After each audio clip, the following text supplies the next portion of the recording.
మీరు చూస్తున్నారు తెలంగాణ సమాచార్. డిసిసి కార్యాలయంలో జిల్లా మహిళా కాంగ్రెస్ కార్యవర్గ సమావేశం. హాజరైన రాష్ట్ర మహిళా కాంగ్రెస్ ఉపాధ్యక్షురాలు శ్రీమతి ఆదోని సుగుణ. ఎన్నికల నోటిఫికేషన్ లోపు మండల, గ్రామ కమిటీలను పూర్తి చేయాలి. ఎన్నికల బరిలో నిలవాలనుకున్న మహిళల వివరాలను అధిష్టానానికి అందజేస్తాం. రాష్ట్ర మహిళా కాంగ్రెస్ ఉపాధ్యక్షురాలు ఆదోని సుగుణ. స్థానిక సంస్థల ఎన్నికల్లో గెలిపే లక్ష్యంగా మహిళా కాంగ్రెస్ నేతలు పనిచేయాలి. జిల్లా మహిళా కాంగ్రెస్ అధ్యక్షురాలు కర్ర సత్యప్రసన్న రెడ్డి. స్థానిక సంస్థల ఎన్నికలలో గెలుపే లక్ష్యంగా నేడు జిల్లా మహిళా కాంగ్రెస్ అధ్యక్షురాలు శ్రీమతి కర్ర సత్యప్రసన్న రెడ్డి గారి ఆధ్వర్యంలో కరీంనగర్ డిసిసి కార్యాలయంలో ఏర్పాటు చేసిన కార్యక్రమానికి రాష్ట్ర మహిళా కాంగ్రెస్ అధ్యక్షురాలు శ్రీమతి ఆదోని సుగుణ గారు విచ్చేయడం జరిగింది. ఈ సందర్భంగా సమావేశాన్ని ఉద్దేశించి కర్ర సత్యప్రసన్న రెడ్డి మాట్లాడుతూ స్థానిక సంస్థల ఎన్నికల్లో కాంగ్రెస్ పార్టీ అభ్యర్థులు విజయం సాధించే విధంగా కష్టపడాలని కోరారు. అదేవిధంగా జనాభాలో సగం ఉన్న మహిళలు రాజకీయంగా చాలా వెనుకబడి ఉన్నారని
కాంగ్రెస్ అంటేనే మహిళలకి పెద్దపీట వేస్తారు. 6 గ్యారెంటీలో కూడా 4 గ్యారెంటీలు మన మహిళలకు సంబంధించినవి. మనం కూడా ప్రతి గ్యారెంటీ మనం ఏదైతే అధికారంలోకి వచ్చినామో గ్యారెంటీకి 4 గ్యారెంటీలు పెట్టి అధికారంలోకి వచ్చినామో ప్రతిదీ కూడా మనం నెరవేరుస్తున్నాం. ఒక రేషన్ కార్డు లేదు, మన గవర్నమెంట్ వచ్చినాక రేషన్ కార్డు ఇస్తుంది. ఈ మధ్యలో రేషన్ కార్డు ఇచ్చిన వాళ్ళు కూడా 3 నెలల నుంచి మనం సన్నబియ్యం. ఒకటి ఏంటి అంటే ఒక్క దగ్గర ఏంటంటే మనం 20వ తారీఖు లోపు తర్వాత వచ్చిన రేషన్ కార్డ్స్ కి రేషన్ బియ్యం రాలేదు అంటే కీ అప్రూవల్ కాలేదు. అంతే వాళ్ళ కార్డు వచ్చింది బియ్యం ఇయ్యాలి.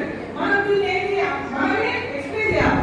కండిషన్ ఉండదు, దీన్ని మీరు ఎక్స్ప్లెయిన్ చేయాలి. దీన్ని ఏంటంటే ఈ 3 మంత్స్ తర్వాత ఆగస్ట్ నుంచి వరకు పెంచే వయసు వస్తుంది. ఈ యొక్క విషయాన్ని కూడా మనం ప్రజలకు తీసుకెళ్ళాలి. మన కాంగ్రెస్ పార్టీ ప్రవేశపెట్టంగా మీరందరూ ముందుండాలని సందర్భంగా కోరుకుంటాను. అదేవిధంగా జనాభాలో మనం 51% ఉన్నాం, పోటీ చేయగలుగుతాం. కానీ ఇంకా కూడా అంటే అసెంబ్లీలో కానీ పార్లమెంట్లో కానీ ఇంకా మనకి ఆ స్థానాలు లేవు. అది వచ్చేంత వరకు మన అధ్యక్షురాలు సుందరరావు గారి ఆధ్వర్యంలో ఎలాంటి ధర్నాలు ఇచ్చినా తను ఎలాంటి పిలిపించినా మన కరీంనగర్ జిల్లా ఎప్పుడూ ముందుండాలని ఈ సందర్భంగా మీ అందరికీ తెలియజేస్తూ